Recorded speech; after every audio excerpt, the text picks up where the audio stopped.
Assalamualaikum warahmatullahi wabarakatuh. Good evening. My name is Mr. Cahaya Alfiansyah, and I am excited to present the finding of my survey on student stress pattern and coping strategies. This research is particularly important because stress among students is a growing concern worldwide, affecting academic performance, mental health, and overall well-being.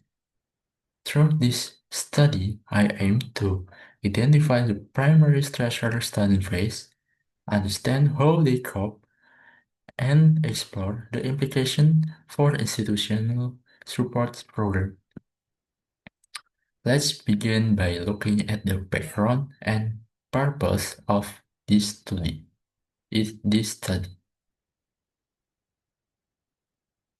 Okay, before diving into the data, it's important to understand the context of this study.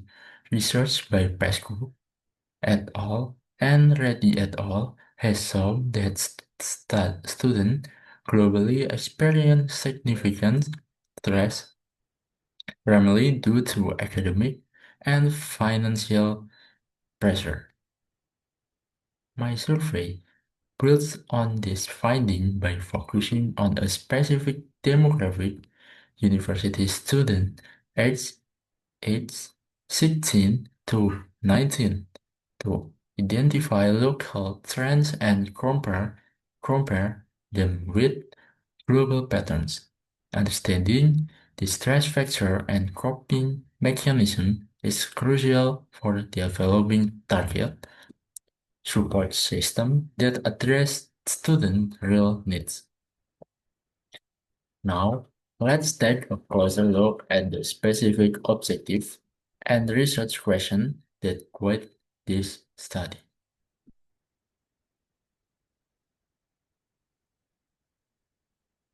Okay, the purpose of this study was threefold.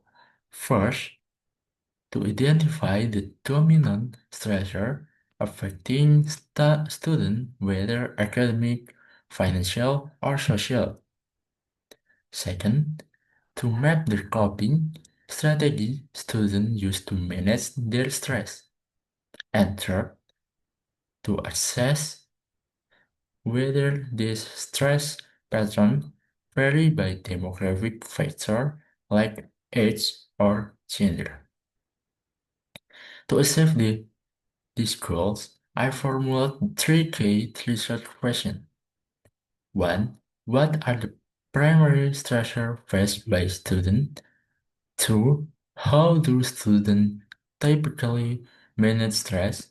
3. Do stress patterns vary by age or gender?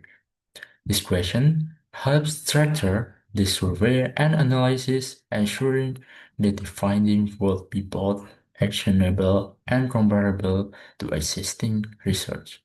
Next, I will walk you through the data collected and the key insights derived from it.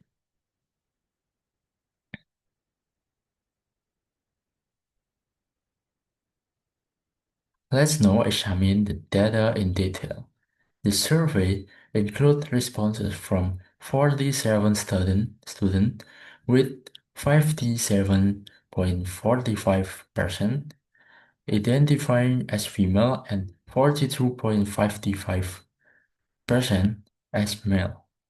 This balanced gender distribution allows us to explore potential difference in stress experience between genders. In terms of age, 97% of respondents were between 16 and 19 years old, which is typical for undergraduate population. The homogeneity in age means that the findings are highly representative of this specific group, but may not fully capture the experience of older students. Now, let's turn to coping strategy. The data reveals that hobby and leisure activity are the most popular way to manage stress, with 43% 43% of students relying on them. This is followed by talking to family or friend is 25%, and eating savory or sweet food is 15%. Only a small percentage of students report using meditation or mindfulness is 17, and even fewer sought professional help. This suggests that students overwhelmingly prefer informal, self-managed coping mechanism over structure or professional support. But why is this? But why is this the case?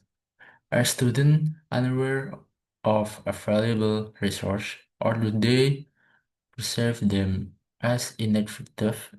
Ineffective? These are important questions for further research. To better understand this trend, let's discuss their implication in the next session.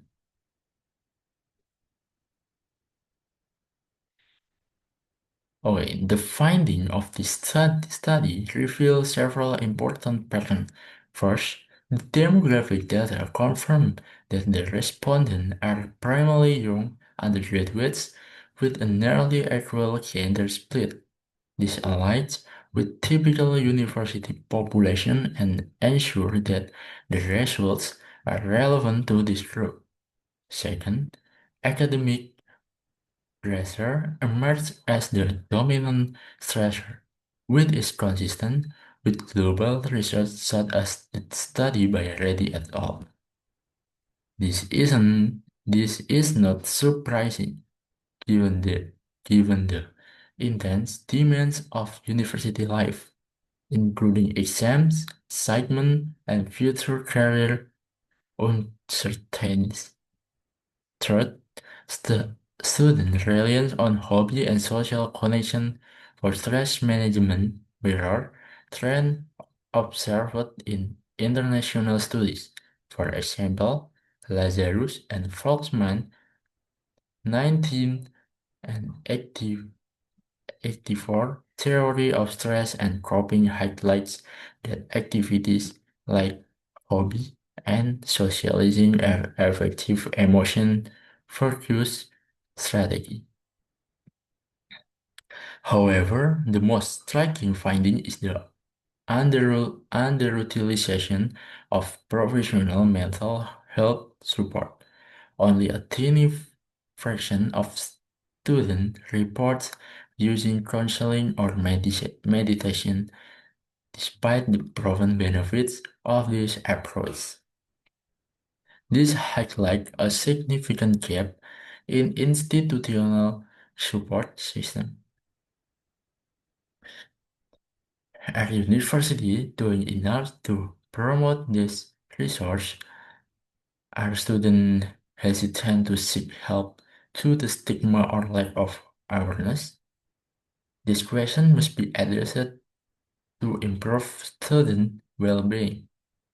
Let's now summarize the key takeaways and their broader implication.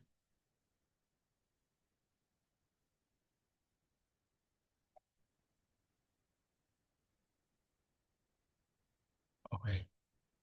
In conclusion, this study provides valuable insights into the stress experience of university students. The key findings are one, they responded were predominantly young, 16 to 19 years old, with a balanced gender distribution. Academic pressure was the primary stressor, aligning with global trends. Students preferred self-managed copy strategies such as hobby and social support over professional help. These findings have important implications. University must take proactive steps to bridge the gap between student needs and available support.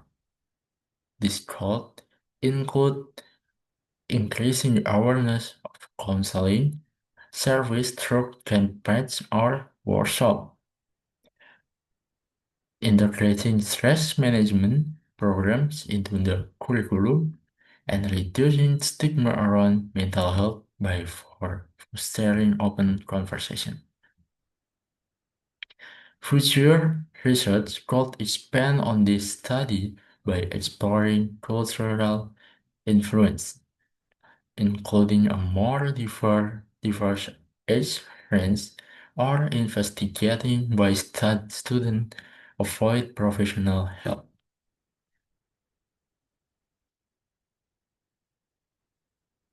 Thank you. Thank you once again for your time and engagement. I hope this presentation has provided useful insight to student stress and coping mechanism. If you have any question or would like to discuss further, please feel free to ask. Let's work together to create the healthier, more supportive environment for students. Have a great day. Thank you.